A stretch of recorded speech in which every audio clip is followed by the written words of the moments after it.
આજે આપણે કેરીના રસ સાથે ખાવાની મજા પડે તેવી ફૂટડી દાળ અથવા તો તેને મગની દાળ પણ કહેવામાં આવે છે, જે આપણે બનાવીશું. તેને બનાવવી એકદમ આસાન છે. તો ચાલો ફટાફટ બનાવવાની શરૂઆત કરીએ. મગની દાળ બનાવવા માટે મેં અહીંયા ફોતરા વગરની મગની દાળ, જે માર્કેટમાં આસાનીથી મળી રહે છે, જે લીધેલી છે. તો પરફેક્ટ માપ માટે અહીંયા આપણે 1 બાઉલ મેં મગની દાળ લીધેલી છે. તો તેને આપણે 2 થી 3 પાણીએ બરાબર ધોઈ લેવાની છે. કોઈ પણ કઠોળ હોય તો તેને 2 થી 3 પાણીએ હંમેશા ધોવામાં આવે ને તો તેમાં રહેલું કચરું છે ને એ આસાનીથી બહાર નીકળી જાય છે.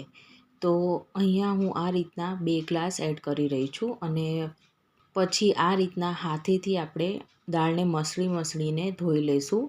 એટલે દાળમાં જે કંઈ કચરું હશે ને એ બધું જ આમાં નીકળી જશે. તો ફ્રેન્ડ્સ, અહીંયા જુઓ, પાણીનો કલર છે સાવ ચેન્જ થઈ ગયો છે. તો હવે આ પાણીને આપણે કાઢી લઈએ અને હવે આપણે આમાં બીજું પાણી એડ કરીશું. તો ફ્રેન્ડ્સ, અહીંયા મેં સેમ પ્રોસેસથી બીજી વાર પણ પાણી એડ કરીને આ રીતના હું દાળને ધોઈ રહી છું. તો ટોટલ મેં અહીં 3 વાર દાળમાં પાણી એડ કરીને ધોઈ લીધું છે.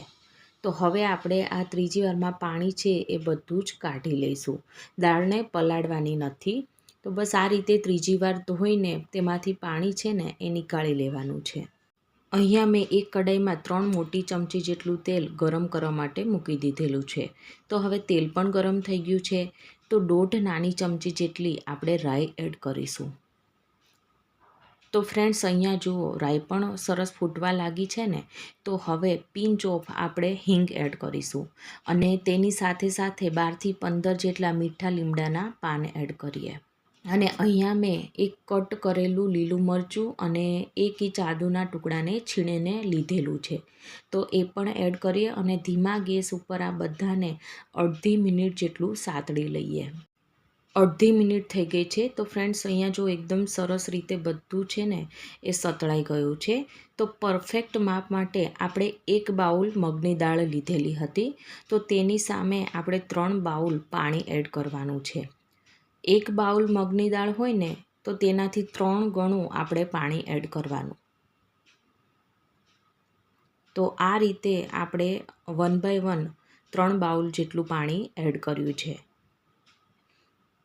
અને હવે આપણે આમાં બધા મસાલા એડ કરી દઈએ. તો અહીંયા 1 નાની ચમચી જેટલું આપણે હળદર પાવડર એડ કરીએ અને તીખાસ માટે 1 નાની ચમચી જેટલું લાલ મરચું પાવડર એડ કરીએ અને સ્વાદ અનુસાર મીઠું એડ કરીશું. અને હવે અડધી ચમચી જેટલી આપણે ખાંડ એડ કરીએ. એકવાર બધું સારી રીતે મિક્સ કરી લઈએ અને પાણીને બરાબર આપણે ઉકળવા દઈશું. તો ફ્રેન્ડ્સ, અહીંયા જો પાણી છે ને એકદમ સરસ ઉકળી ગયું છે. તો હવે આ સ્ટેજ ઉપર આપણે મગની દાળ એડ કરીશું.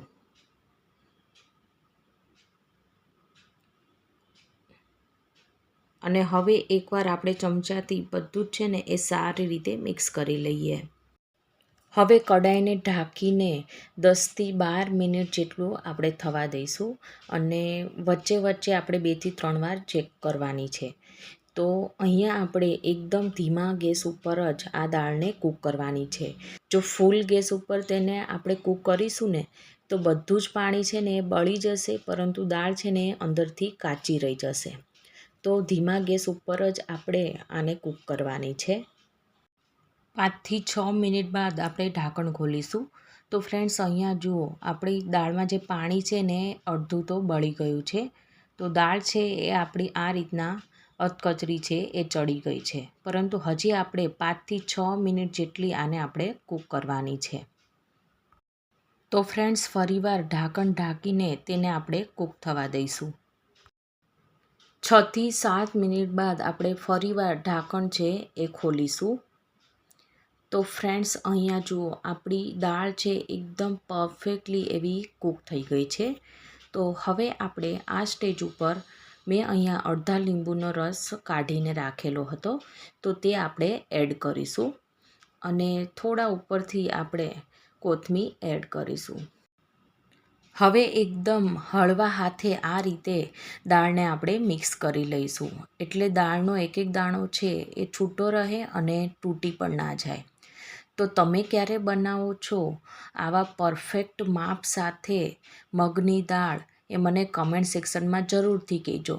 અને જો મારી આજની રેસીપી તમને ગમી હોય તો મારી ચેનલને સબસ્ક્રાઈબ, લાઈક અને શેર કરવાનું ના ભૂલતા. તો આપણે ફરીવાર મળીશું એક નવી જ વાનગી સાથે. Thank you for watching.